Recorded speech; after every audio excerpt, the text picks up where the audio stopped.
তো hello everyone, আসসালামু আলাইকুম। আশা করি আপনারা সবাই অনেক ভালো আছেন।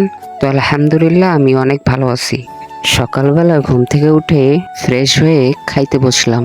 আর আজকে মূলত আমি অনেক ভাত খাবো, কারণ আমি এক সপ্তাহ ধরে ভাত খাইতেই পারি নাই। তাই আর কি করার, কারণ এক সপ্তাহ ধরে নরম খাবার খাইতে খাইতে অনেক বিরক্ত হয়ে গেছি। অবশেষে খাবার শেষ করে রুমে আসলাম ট্যাবলেট খাইতে। একটা মানুষ অসুস্থ হয়ে পড়লে অনেকটা শুকা যায়, যেমন আমি অসুস্থতার কারণে ট্যাবলেট গিলতেই পারতাছি না, তবুও একটা একটা করে গিলতাছি আর পানি খাইতাছি। আর আপনারা সবাই দোয়া করবেন আমার জন্য, অতি তাড়াতাড়ি যেন আমি সুস্থ হতে পারি। আর একটা কথা বলতে ভুলেই গেছি, কেন এত ট্যাবলেট খাইতাছি, কারণ গত 10 দিন আগে আমি গলা অপারেশন করছি, আর ডক্টর বলেছেন নরম খাবার খাইতে। তাই এক সপ্তাহ ধরে নরম খাবার খাইছি, এখন থেকে ভাতও খাইতে পারি। তাই আর কি করার, ট্যাবলেট খাওয়ার পর বসে একটু রেস্ট নিলাম। এখন একটু বাড়ির পিছন দিকে যাবো।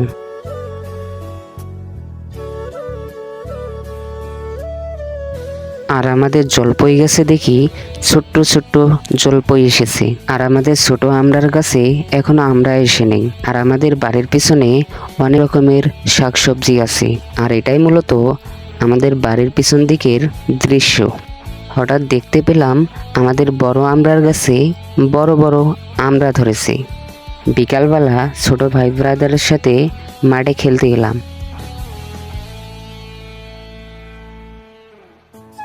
আর আমি মূলত মাঠে 3-4 বছর পর খেলতে গেলাম।